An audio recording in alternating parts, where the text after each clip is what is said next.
ನಮಸ್ಕಾರ ವೀಕ್ಷಕರೇ, ನ್ಯಾಷನಲ್ ಟಿವಿಗೆ ಸ್ವಾಗತ. ನಾನು ತ್ರಿಷಾ ರಮೇಶ್. ಇವಾಗಷ್ಟೇ ರಕ್ಕಸಪುರದಳು ಸಿನಿಮಾ ನೋಡಿದ್ವಿ. ಎಲ್ಲರ ಕ್ಯಾರೆಕ್ಟರ್ ಕೂಡ ಅದ್ಭುತವಾಗಿತ್ತು.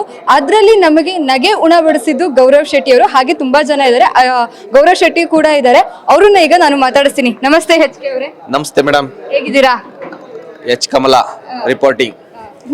ಸರ್, ಸಿನಿಮಾ ನೋಡಿದ್ವಿ. ನಿಮ್ಮ ಆಕ್ಟಿಂಗ್ ಬಗ್ಗೆ ನಾವು ಯಾವಾಗಲೂ ಶಾರ್ಟ್ ಮೂವೀಸ್ ನೋಡಿದ್ವಿ, ಮಾತಾಡೋಂಗೆ ಇಲ್ಲ.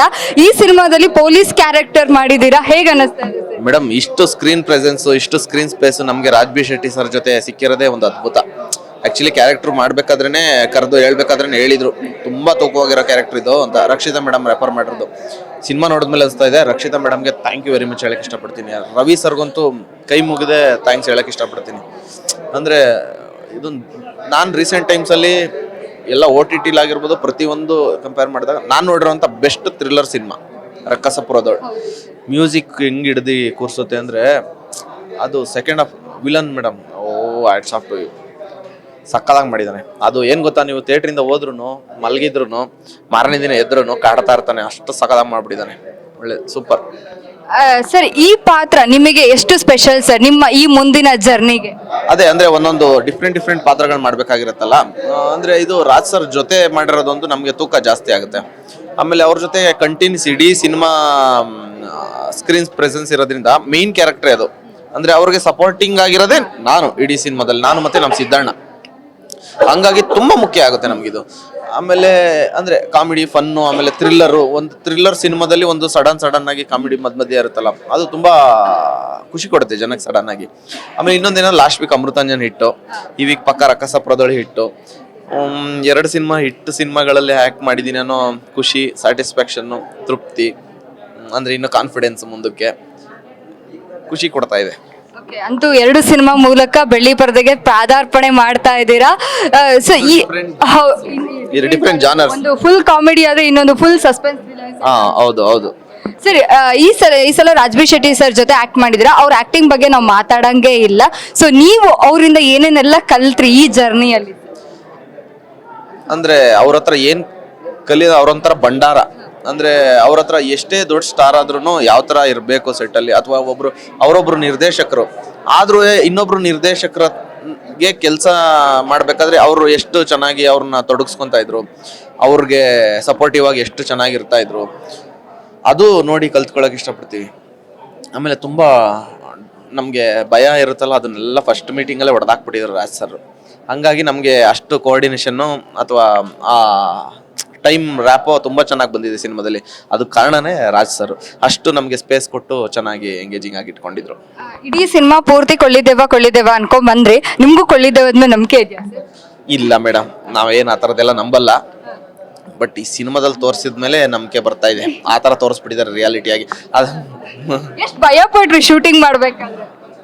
ಮೇಡಮ್ ಅಂದ್ರೆ ನಾವು ಕಾಡೊಳಗೆಲ್ಲ ಹೋಗ್ಬಿಟ್ಟು ಶೂಟ್ ಮಾಡ್ಬಿಟ್ಟಿದೀವಿ. ಮಿಡ್ನೈಟ್ 2 ಗಂಟೆ ಸುತ್ತಮುತ್ತ ಎಲ್ಲ 1-1.5 ಕಿಲೋಮೀಟರ್ 2 ಕಿಲೋಮೀಟರ್ ದೂರ ಹೋಗ್ಬಿಟ್ಟು ಅಲ್ಲಿಗೆ ವೆಹಿಕಲ್ ಯಾವುದು ಹೋಗಲ್ಲ. ಮಳೆ ಸೋನೆ ತುಂಬಾ ಚೆನ್ನಾಗಿತ್ತು. ಅಂದ್ರೆ ಬೇರೆ ಲೊಕೇಶನ್, ಗೋಸೈಘಾಟು, ಶ್ರೀರಂಗಪಟ್ಟಣ, ಕೊಳ್ಳೇಗಾಲ, ಸಿಂಗನಲ್ಲೂರು, ಬೇಜಾನ್ ತುಂಬಾ ಕಡೆ ಶೂಟ್ ಮಾಡಿದೀವಿ. ಆಮೇಲೆ ಲೊಕೇಶನ್ ಅಷ್ಟೇ ನಿಮ್ಗೆ ನೋಡಿದ್ರೆ ಅನ್ಸ್ಬಿಡುತ್ತೆ ಎಲ್ಲೂ.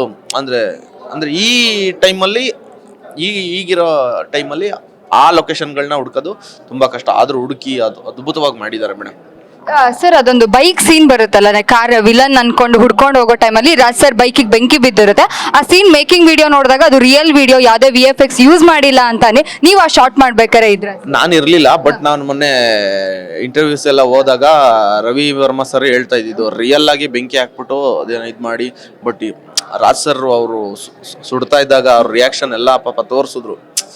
ಅದು ಅಷ್ಟು ಡೆಡಿಕೇಶನ್ ಅಂತ ಒಬ್ರು ಸ್ಟಾರ್ ಆಗಿದ್ರು ಕೊಟ್ಟಾಗ ನೋಡಿ, ಅವೆಲ್ಲ ಕಲಿಬೇಕು ನೋಡಿ. ಆ ಥರ ಡೆಡಿಕೇಶನ್ ಕೊಟ್ಟಿರೋದಕ್ಕೆ ಒಬ್ರು ಹೊಸ ನಿರ್ದೇಶಕರು